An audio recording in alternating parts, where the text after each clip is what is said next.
Coming up next this week in computer hardware, new iPhone 6, new Moto X, new Amazon tablets, plus the GPU that can't be named, FreeSync, G-Sync, and so much more. It's all coming up next on Twitch.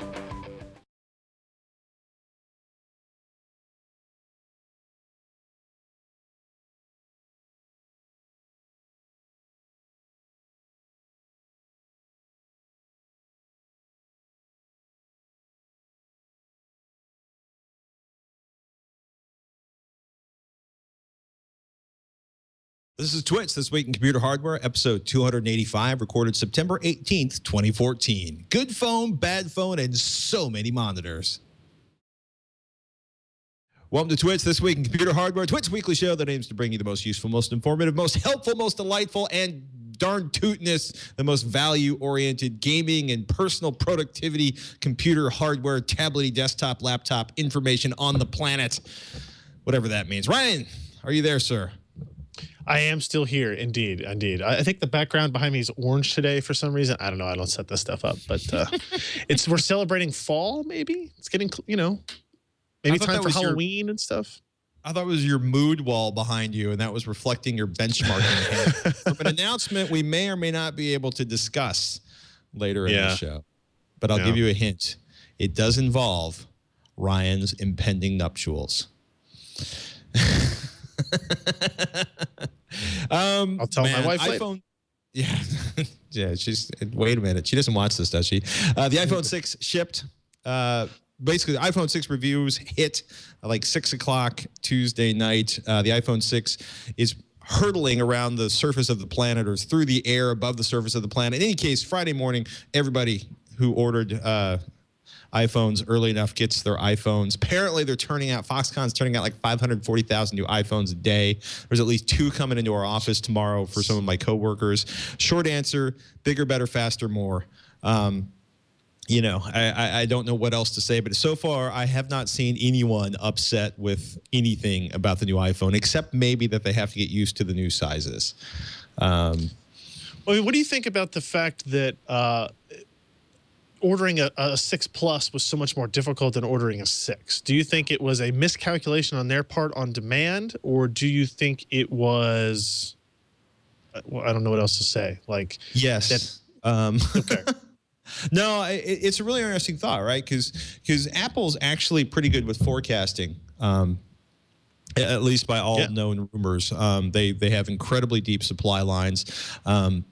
The reason most of the phones are manufactured in China isn't really because the labor is so cheap. It's just because the entire industry is there, right? And they can switch vendors really quickly.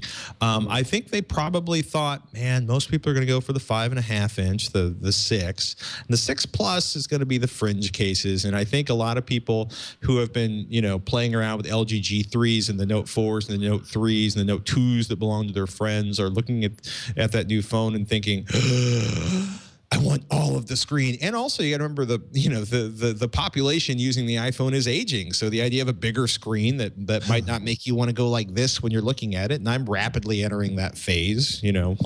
I'll be wearing reading glasses in the none too distant future. It's interesting. I think they probably thought they weren't going to have as many orders, or maybe that the glass is not as available, or maybe we'll find out, because they said they went through like 4 million orders in the first 24 hours, and that includes probably a bunch of people who passed out that Thursday night while trying to order but unable to when they made the ordering system live. I mean, I was watching tweets from people that were up at 3 a.m. on the East Coast, trying to log in and order a phone. So, by all accounts, yeah, and a lot of pent up, not so much for iOS 8. The adoption rate of iOS 8 seems to be fairly slow. I know a lot of people who really want to put it on their 4S or 4 and really are afraid of doing that. But so the adoption rate, while far faster than anything on Android in terms of like KitKat by comparison, has been slower than iOS 7. But I know a lot of people who have been sitting on iPhone 4s that have pulled the trigger on this one because they want the bigger screen. They're looking at the camera and they're salivating. The iOS 8 looks interesting too, which actually brings me to kind of an interesting article. There's a couple other things to talk about in the mobile environment, but I think it's a big deal. Washington Post did a really good story on this. Apple will no longer unlock most iPhones, iPads for police, even with search warrants. Which sounds like, Apple's going to be freaking sticking it to the man, civil disobedience, power to the people. But what they're literally doing is making it, quote, impossible for the company to turn over data from most iPhones or iPads to police because they're essentially in iOS 8 and also as part of a big public relations campaign that Tim Cook kind of started this morning where they're like, whoosh, shot over the bow of Google. We're never going to make money off of our users' data. We're going to make it off of incredibly expensive hardware, which is, don't email hate. I'm just being obnoxious.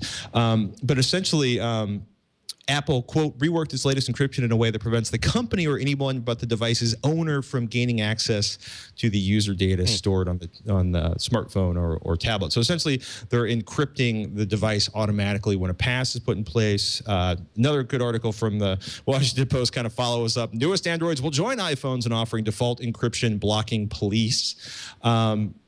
So basically, when the L version of Android, the non-candy named version of Android, or the candy named version of Android to be named as a candy later, starting with the letter L, is going to encrypt data by default also for the first time in the history of the operating system. So that's pretty interesting. So, meanwhile, all we need to do is, sort out credit card problems and the NSA grabbing everybody's data off the internet, and we'll all be relatively secure. Just that. That's the only thing you got to do. Just that one thing. Oh, my goodness. And while we're talking mobile, since I seem to be on a mobile, I'm obsessed with phones this week. Moto X started shipping this week, at least to reviewers. Actually, the pre-order started this week. The first reviews came out. One of the brisker ones comes from AnandTech. And so basically, the Moto X, which is the second-gen Moto X, not to be called the Moto X2 or the new Moto X, according to Motorola. Nice phone, beautiful phone. Still a very aesthetic phone, great feel to the hand. But essentially, quote, the new Moto X doesn't change the market. It simply isn't the best Android phone on the market. Too many issues to make this a clearly superior smartphone. Poor camera, battery life, and display when compared to the competitions are three issues that need improvement to be competitive. At best, the new Moto X is equal to its peers. Okay. Well, I was expecting more. I was kind of planning on making that my next phone. My primary phone right now is a GS4. And it's, I don't know, it's more than a year old. So I figure, what the hell, time to move on. And I wasn't, I don't know, maybe I try the GS5. Maybe I'll look at the Note. I have a OnePlus One, but it still feels too big. We were talking before the show. Have you tried forcing yourself to just carry the OnePlus One for like a week? So I have it everywhere with me, but I carry it and the GS4 at the same time, so I kind of cheat a little bit. Right. And the problem is reaching the top of the phone when I am using it with one hand. Right, if I'm walking down the street or I'm holding something, and I want to scroll down the notifications from the top, really can't do that. That's why I'm kind of interested to see how Apple's kind of double tap the home thing to shrink the screen works. But I don't know. I don't know when we're going to get a plus in here. So, yeah, I hope it works well. We should have a plus in here tomorrow. I'm still in love with the Moto G, by the way, which is a fantastic deal. I'm not so thrilled that the new Moto G doesn't offer 4G LTE, but the bigger screen is pretty awesome. One of the things actually that and I apologize, I should know, Joshua Ho wrote up on AnandTech, was that this may be one of the only great chances you have to get a pure Android experience out of this generation of phones. Having been playing around with, Samsung, LG, and a couple others, I'm starting to really value a quote, pure Android, unquote, experience. Although, as near as we can tell, the next generation Nexus is, we keep seeing more and more rumors about that. So that could be your next phone. Yeah, so. Anyway, that's enough about the phones. Sorry. We'll see soon. No, it's interesting to me. It's very topical, but yeah. It's just been a big couple of weeks for phones. I just wanted to get it out there. By the way, they're all ridiculously fast. All the new generations phones, like even the ones that are considered slow compared to the top of the line ones, are just so much faster than anything that's 2 years old. I just think that's awesome. Hey, you want to talk about the GTX 980 leaks, or do you want to talk about the sort of increasing support for AMD FreeSync, or do you want to talk about the new XPO gaming displays with G-Sync? There's a lot going on in the monitor field.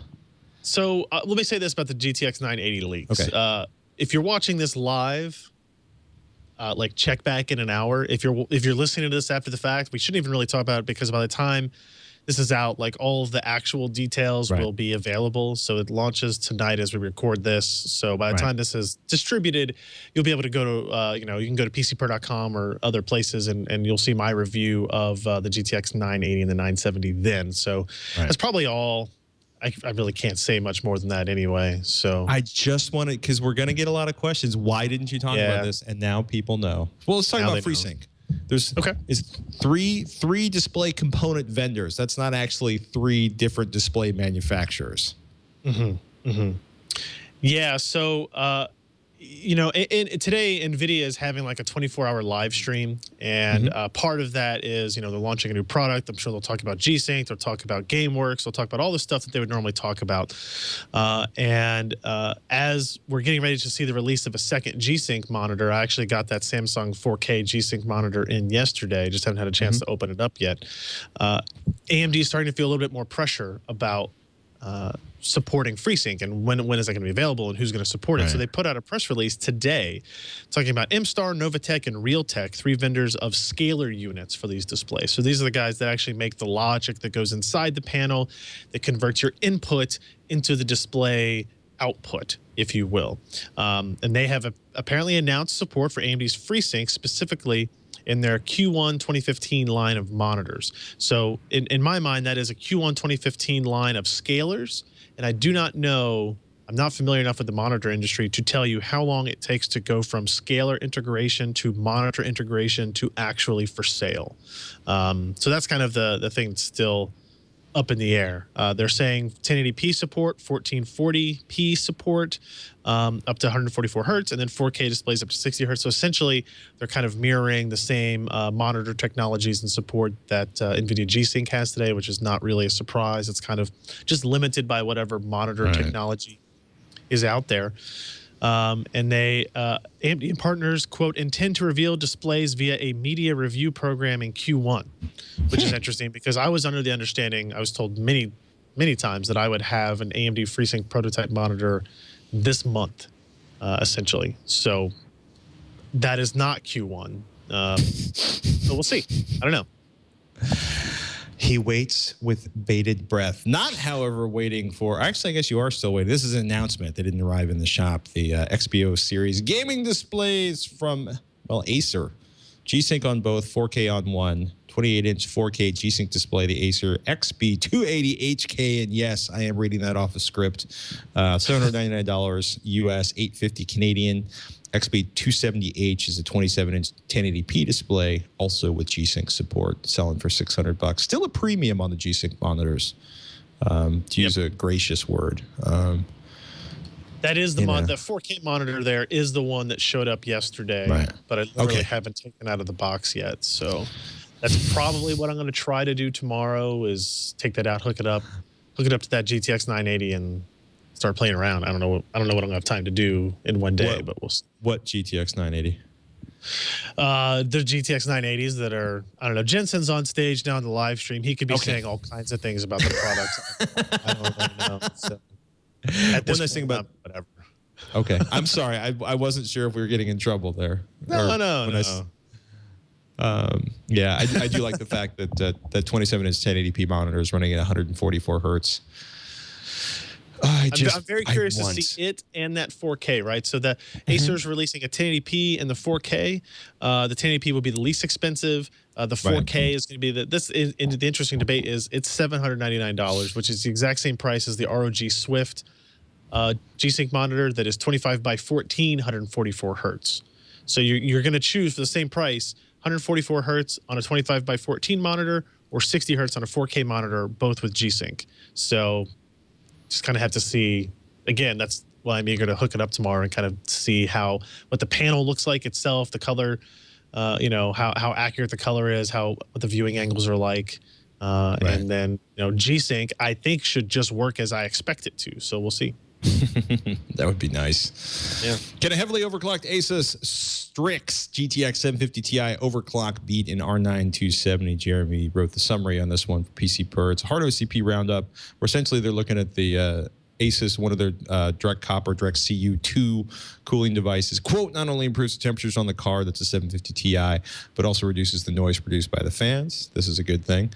Out of the box with an overclocked GPU base clock of 1,124 megahertz and a boost clock of 1,202 megahertz. 2 gigs of VRAM set to the stock speed of 5.4 gigahertz. Hard OCP managed to increase that to an impressive 1,297 megahertz and 6 gigahertz even for the VRAM without increasing voltages. Unfortunately, even with that overclock, it lagged behind the Sapphire Radeon R9 270 Dual X, which happens to be about the same price at 170. So close. Very close. Still the best $750, excuse me, $150, not $750 GPU. Math is hard. Yeah, don't do that. Oh, man. Hey, what's the story on the DisplayPort 1.3 standard? I mean, since it's going to be taking over our lives in the distant future. So it's interesting. So the AMD FreeSync stuff is based on DisplayPort 1.2a. That implements a feature called Adaptive Sync. Visa announced DisplayPort 1.3, which really doesn't necessarily have anything to do with that. It was just kind of an in-time announcement. But it essentially, what you're looking at is an increase in bandwidth, right? So DP 1.2 supports 21.6 gigabytes per second, and DP 1.3 increases that to 32.4 gigabytes per second. So if I'm looking at that, right, so you're basically increasing the number of links. You're now able to support 5K video instead of just 4K video. So that's a thing now. 5120 by 2880 is the resolution that they list here for that. The new standard adds support for the 420 pixel structure, which is not great color clarity, but that is for 8K by 4K displays. So you'll be able to run them, but at a lower color accuracy, if you will. For that. So, and they also talk about using this version of DisplayPort for what do they call it? Dock port, I think. Yeah, dock port. So it's essentially, think of what Thunderbolt is, but another competing standard, because why not? That you can run other data and streaming stuff through, right? And also your monitor and whatever. So I don't know. I mean, That may have been on a completely random note. That may have been my favorite thing at IDF, was seeing Corning's optical fiber Thunderbolt cables for basically like 60-meter Thunderbolt cables. That just made me happy. Just while we're talking about random uses for cables that most people aren't buying. Yeah. Microsoft's Universal Mobile Keyboard coming soon. I just thought this was bizarre, because I read this up on your site, then I read it up on another site. Scott wrote this up. Let me share a story. There was a time around the first Surface launch that I worked at an electronics retail store. Around that time, Microsoft was airing ads with people dancing around, clicking keyboards to the Surface tablet with its magnetic click-on snap. One day, a customer came in looking for the keyboard from the TV spots for their iPad. I thought about it for a few seconds and realized how terrible Microsoft's branding actually was. Nice. So it's a good story. You should go to PCPro.com to read the rest of that one. But Microsoft has announced a keyboard for Windows, Android, and iOS. So built-in stands, special keys for Android and iOS that are not present in Windows, and it has a built-in rechargeable battery that lasts up to 6 months. So the idea is that it's going to basically pair wirelessly with all of these devices through Bluetooth, and it's going to sell for $80. So essentially, they're kind of moving on Logitech's territory. Which I thought was kind of interesting. They also announced a wired Xbox One controller for Windows, which is cool, right? Because they released 32 and 64-bit drivers for the Xbox One controller on Windows 7 and Windows 8. Quote, for wireless controllers attached by micro USB to a PC is also another Scott write-up. And now they have announced a new controller for Windows, but bundled with the required cable. It's going to be like a $60 bundle available in November. And apparently Scott has great concerns that it might actually require an Xbox One to update it, which is, that's pretty much my reaction. Maybe. That would be awful, but maybe. Awful, but certainly within the possibility, the range of you could possibilities. definitely see it happening, I guess, which is unfortunate to say, but Yeah. I also should sneak in one more thing. While we're talking about keyboards and Logitech, I was actually at the event last night. No, the night before. Last night I was eating apples and being excited about not having braces. Logitech's announced a new. Hey man, you got to take your excitement where you can get it when you get to my age. It was interesting. So the challenge with and we've certainly touched on it over the years on the podcast, is that there's all these really, really cool smart home devices, and Belkin's done a bunch of stuff recently, and there's the Hue lamps from Philips. There's all this stuff, and there've been several attempts, apparently coming down to Lowe's versus Home Depot, or this company versus that company, or places that want you to buy a $3,000 pseudo tablet that has to be programmed by, a certified installer, for $1 billion. But Logitech's actually come up with something really interesting, which is that they are basically taking the Logitech Harmony line and expanding it into home automation. They had a really great setup. They've got the video rolls, and it's, the dad's voice, and it's like, keeping the house running, family, home, not disturbing anybody. And, his routine starts, like he hits good morning, and the light on his side of the bed turns up, and the coffee pot starts, and the news starts, and the television. Oh, here we go. So you get the idea.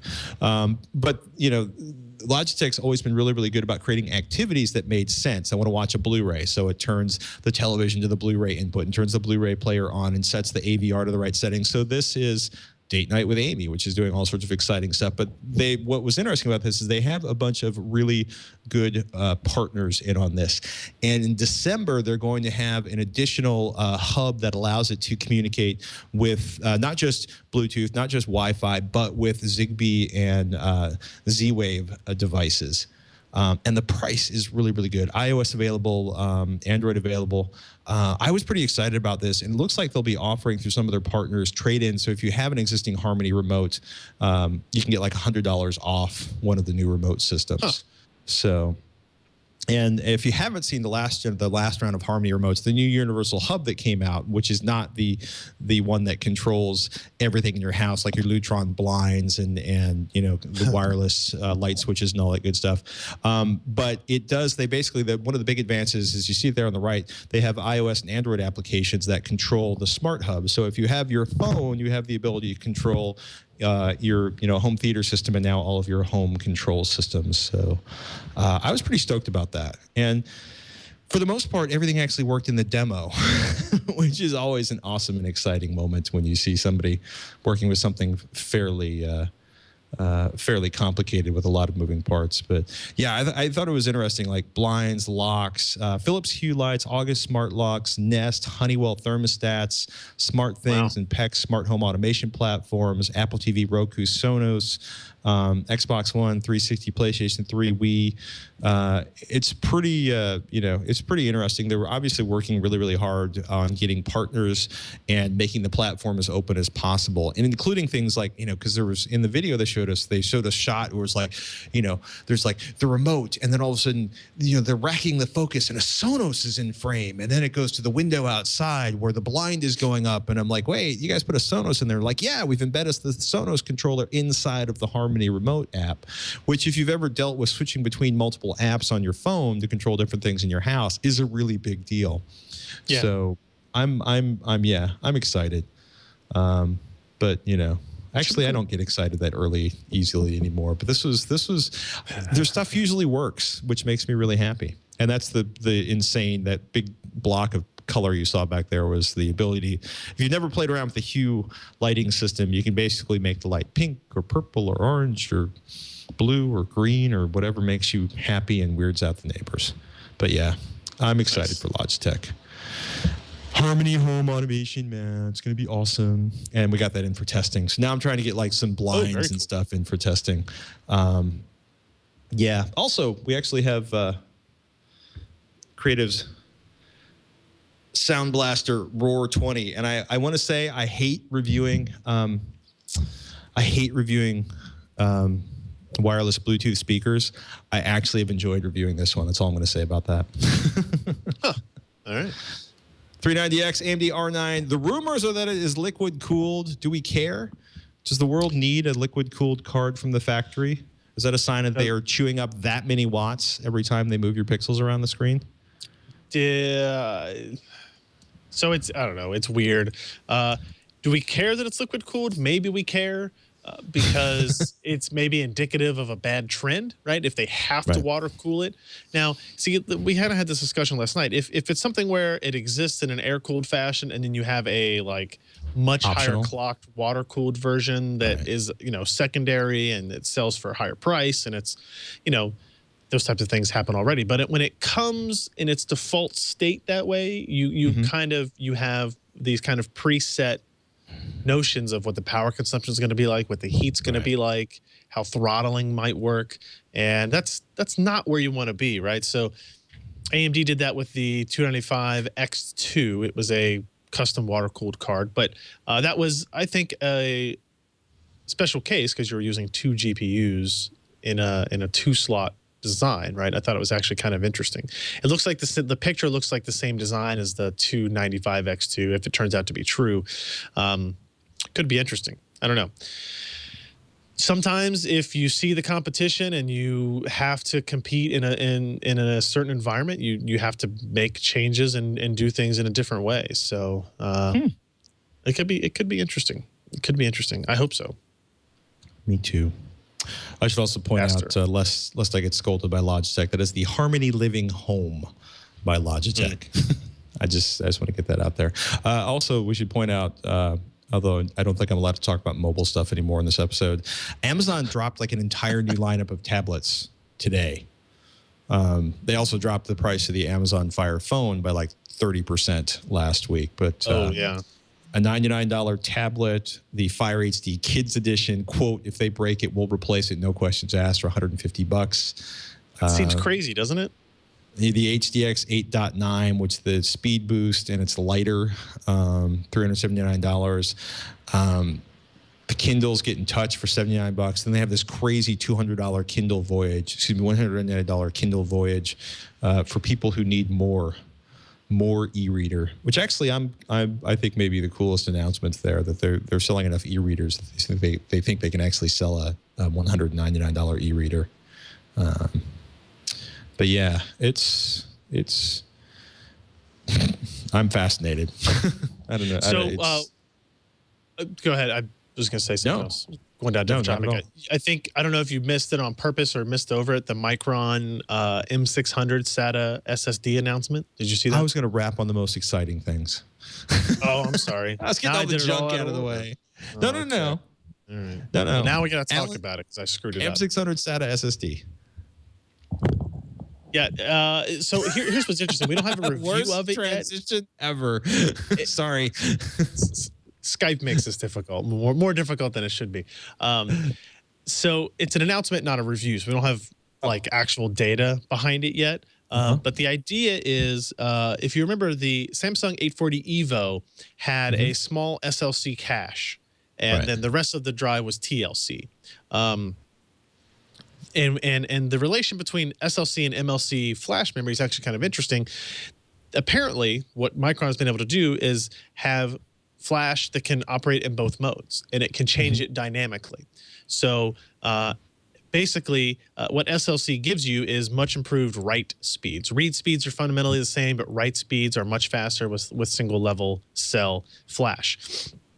So what Micron has been able to do is they make a drive. You know, they sell a 500 gigabyte drive, right? And what they'll be able to do is you can write to that drive at SLC speed until essentially you fill it about halfway up. And then what it starts to do is it starts to convert some of that SLC, copy that data off to an MLC flash, and then convert that SLC die to MLC, right? And it kind of does that progressively as you increase how much data you are using on the SSD. So a drive that is new and nearly empty would perform faster than a drive that is nearly full, right? But instead of this being a surprise to people, this would be kind of like an advertised feature, right? And it's really interesting. And the idea is like if you have a nearly full drive and maybe you delete 100 gigabytes worth of games, that drive would actually speed up again. Performance would improve. And I think that's just just when we were kind of at the point where we thought SSDs were like done and boring and who wants to talk about them, it's all the same crap. Like somebody thinks up something different. A few months ago it was vertical NAND that came out on the 850 Pro that Alan was all excited about. Now it is something like this where they just, I don't know, what if we tried this thing? And you get this kind of combination product where you can, if you think you only want 200 gigs worth of data, but you want to be able to write to it really fast, you buy a 500 gig drive. And if you happen to need more capacity than that and you're willing to sacrifice write speeds, just go ahead and fill it up. And it kind of handles all that on the fly. Windows doesn't have to worry about it. It's all handled on the controller and firmware level. Obviously, all this needs to be tested and verified by Alan and testing all that. But it sounds like a really cool idea to me. Yes. I absolutely agree on that. I'm just kind of curious. It's one of those things where it's like, okay, let's see how it lasts in real life. Let's see what happens. There are always questions. There are always questions, and as we are finding fairly recently, actually, problems with SSDs, the problems that arise from SSDs take a long time for them to show up, right? In many cases, and so that can be complicated for people as well. So complicated. Emotionally exhausting and painful. Did Alan have anything nice to say about it's funny because I saw the same thing as I was wandering around the IDF booth, the MS server storage spaces, because they updated that, because I was also laughing. I was like, oh, that's right, Windows Server 2012 R2 still floating along. That's a thing somewhere. So he did mention this last night, that he actually was a big fan of what they added to that. So they added support for essentially RAID 6, which is dual parity, and they added support for what was the other one, like a Drobo-ish like feature where you can take out drives and swap drives kind of on the fly. And it's able to rebuild around it with multiple different capacities and everything. And he said those two features were really would make this a viable alternative. The problem is you have to have Windows Server 2012 to do it, right? So it's not really a consumerized product. If you're going to spend $1,000 on an operating system, that's unfortunate. Yeah, I mean, and that's the word I was going to use. It's unfortunate because it's Windows Home Server actually wasn't bad. It did a bunch of really cool stuff. Technically, you can kind of do it with Windows 8, but it would be nice for Microsoft to drop a dedicated home server operating system. Of course, you can just use FreeNAS, but that's a whole nother conversation.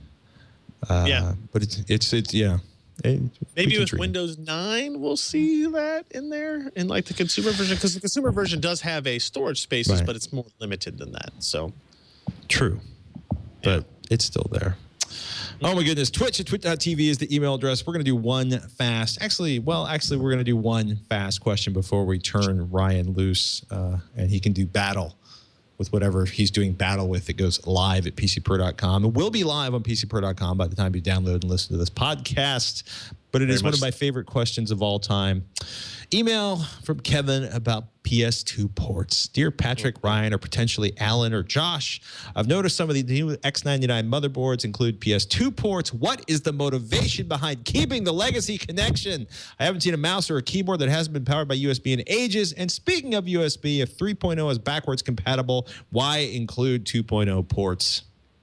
Well, first of all, I still use PS2 keyboards, and a lot of gamers I know still use PS2 keyboards.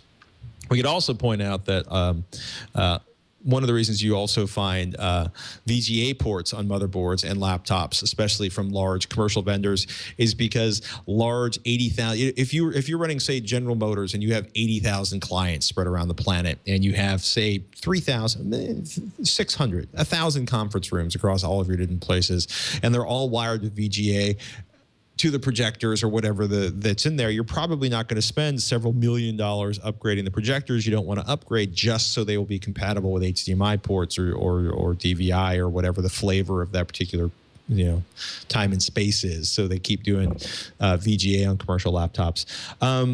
Mostly though, I've always assumed though on the faster motherboards, on the more cutting edge motherboards, the PS2 ports were there for gamers. I don't know if that's the case anymore, because I think polling rates on USB are better. Mine, I think that they're there mostly for like overclockers and modders and stuff, because you can do things in a BIOS that will screw up USB, but it's very difficult to screw up PS2. Like if you for keyboard inputs on things, I think that has something to do with it. You know, it's just one of those things that if it doesn't cost you anything to put it on there, and 1% of the populace will choose your $300 motherboard instead of your competitor's $300 motherboard, it's just kind of, why not? I can remember the very first motherboard that attempted to do no PS2 ports. It was an 8-bit motherboard, and it had like 10 USB ports on it, you know, USB 1.0 or 1.1 or whatever it was at the time. And people threw a fit. And then back then, of course, you had complications about, well, certain keyboards didn't work in the BIOS, right? With those things. So you had to like get USB to PS2 adapters, or you had to buy a specific keyboard because your motherboard wasn't compatible with it anymore. I think we're kind of past those things. But I mean, that's why they have PS2 or USB 2 ports on motherboards, even though you could have all USB 3. It's just like, a little bit more backwards compatibility safety, I think, is what they're looking into. And I think maybe like for Asus specifically, that USB BIOS flashback feature they have, where you can flash the BIOS on a motherboard without even having a processor installed. I want to say maybe that requires a USB 2.0 controller, and maybe it hasn't moved over to USB 3. I'm not 100% sure there. But it's all just, you know, how long were parallel ports on motherboards? Forever. Way too long. Way too long. Serial You're saying ports. it's just momentum. Yeah, and it will eventually run out. It will. But there's always that one French case. You mentioned the VGA for business and for like extreme overclockers. I think that PS2 port means more to them than the rest of us could ever understand. Right. If it's upgrading projectors in multiple continents. Yeah. Logitech Harmony Ultimate Home. That's the one with the screen on the remote. That's $350. The Harmony Home is the $150 one. Apparently, I'm just obsessed with home automation because I want automated blinds that when I touch a button will dim the family room.